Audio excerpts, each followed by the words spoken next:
Hey guys, what's up? Welcome back to my channel. As you can see by the title of the video, today I'm going to be comparing the 4 iPhone 12 models as well as telling you which one I think you should buy. If you guys are new to my channel, hi, my name is Adebisi. I do tech and lifestyle videos. If you guys enjoy seeing videos on my channel, be sure to hit that subscribe button. And if you enjoyed this video, be sure to hit that like button. Let's just go ahead and get started. So 2 days ago, Apple released the brand new iPhone 12 in 4 different models. But if you pay attention closely, you'll notice that it's actually really just 2 models in 2 different sizes. So we have the iPhone 12 mini, we have the iPhone 12, the iPhone 12 Pro, and then the iPhone 12 Pro Max. So the iPhone 12 and 12 mini are both the same phone, and then the iPhone 12 Pro and Pro Max are pretty much more or less the same phone. So starting off at the lowest model, the iPhone 12 mini is $699 for 64 gigabytes of storage. The iPhone 12 is $799 for 64 gigabytes of storage. The iPhone 12 Pro is $999 for 128 gigabytes of storage, and the iPhone 12 Pro Max is $1,099 for 120 gigabytes of storage. So in terms of screen size, the iPhone 12 mini is 5.4 inches, and then the iPhone 12 is 6.1 inches, and then the iPhone 12 Pro is also 6.1 inches, and the iPhone 12 Pro Max comes in at 6.7 inches. In terms of colors, both the iPhone 12 and iPhone 12 mini come in with white, black, blue, green, and red, and then the iPhone 12 Pro and Pro Max come in graphite, silver, Pacific blue, as well as gold. And then finally, the iPhone 12 and 12 mini come in with aluminum borders, and then the iPhone 12 Pro and Pro Max have stainless steel borders. So let's talk about a couple commonalities between the phone. So there's really 2 that I want to focus on, and then the rest of them I'll just kind of list off. So the first one I want to focus on is 5G. So all of these phones come with 5G, and obviously this is something that Apple really emphasized. They really talked about how 5G is the future and is going to be the defining wireless for the next 10 years. With 5G, there are different bands, and with those bands, it basically just means how fast it's going to be, low latency, as well as how much coverage you're going to get. There is a lower band and then there's a higher band. So the highest band is the millimeter wave, and you can kind of think of this one as being the most top tier level of 5G. So the thing is, all levels from the mini to the Pro Max are going to be able to use this top level of 5G. There is no difference in what kind of 5G any of these phone models can use. All iPhone 12 models can use 5G, as well as all bands of 5G. And then the next one that I want to mention is the processor. So all iPhone models are going to be using the A14 chip. So once again, for the mini to the Pro Max, $699 versus $1,999, they're all going to have the same processor speed. So that is something that's really important to note, just because usually when you think you're paying more for a phone or just for anything in general, especially with, if you think about like computers, you usually bump up to pay for more power, more speed.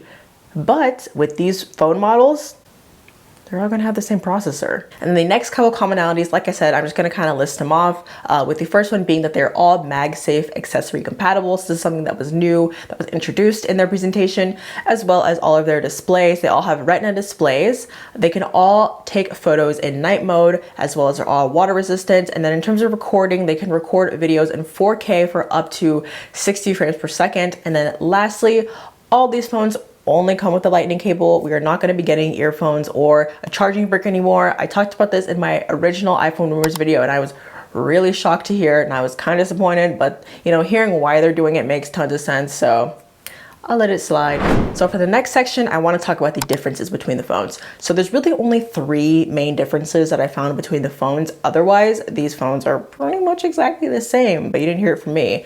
So the first one being battery. So of course, a battery is a big deal when you're buying your phone. You don't want your phone to be dying all the time. And there's only a couple differences in battery. So with the iPhone 12 mini, it has 15 hours of video playback time. So this is kind of how they use on their website to measure the battery.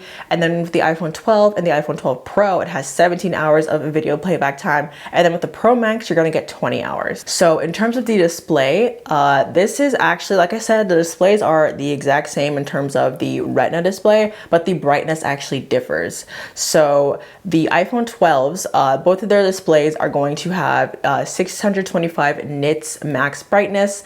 And then the iPhone 12 Pros, both models of them, are going to have 800 nits max brightness. And then finally, the last discrepancy that everyone always cares about when they hear about new iPhone models, the camera. So with the iPhone 12 and 12 mini, you're going to have a dual camera, and it's going to be able to take photos in wide and ultra wide angles, as well as going to have an optical zoom of 2 times. And then lastly, HDR is going to be able to be recorded in 30 frames per second. And then in terms of the 12 Pro and Pro Max, you're going to have those 3 cameras again, like we already stated in the iPhone 11, as well as now we have LiDAR, which I mentioned this, I keep on like plugging this video, but I don't want to repeat myself, and I already talked about it in the iPhone video that I did about the rumors. And then the Pro is able to have an optical zoom of 4 times, and then the Pro Max has an optical zoom of 5 times. And then you're also able to record HDR in 60 frames per second. So this is a difference between the 12 and 12 mini, where you're only able to record in 30 frames per second. And then finally, you can take those night mode portraits. So finally, I want to give you guys my final thoughts and tell you which iPhone I think you should buy. Drum roll, please. I think you should just buy the iPhone 12, not the mini, not the Pro, not the Pro Max, but just the plain $799 iPhone 12. But if you do crave having that LiDAR, as well as some of the added bonus features, maybe more battery life, I would suggest bumping up to the Pro Max. So the reason why I say this is because the iPhone 12 is $799, and then the iPhone 12 Pro is $999. So obviously, doing math, that is a difference of $200. But then, if you look at it another way, the iPhone 12 Pro Max is $1,099, and that's a difference between $100 between the Pro and the Pro Max. So I feel like if you're already considering spending $1,000, you might as well just pay an extra $100 more just to have a couple added bonus features, as well as a bigger phone. So I think that the Pro Max, or excuse me, I think that the Pro is kind of like a model. I don't really see the entire point of them putting it out there, just because there weren't that many differences between really the models in general.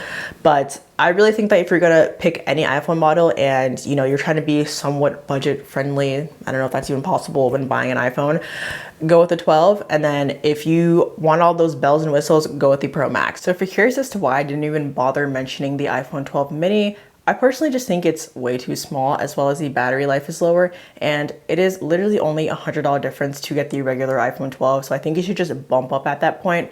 Like, once again, the logic of if you're already paying $700 for a phone, might as well just pay $800. So that's where my thoughts come in with the iPhone 12 mini. But yeah, so remember that all the phones can all use the same kinds of 5G, as well as all the phones have the same processing speeds. So that is going to be it for this video. If you guys are going to be buying the iPhone 12, let me know in the comments down below. Let me know what you think. Let me know which model you think is best. I am literally still rocking an iPhone 8, so I honestly don't think I'm going to be upgrading. There was nothing that really stuck out to me too much with those models. Main upgrades were, I guess, the LiDAR and the augmented reality features that come with it, but in my opinion, nothing was really too mind-blowing, so I'm gonna be sticking with my phone. But if you guys aren't, let me know and leave me a comment down below. But I'll catch you guys in the next video. Bye guys.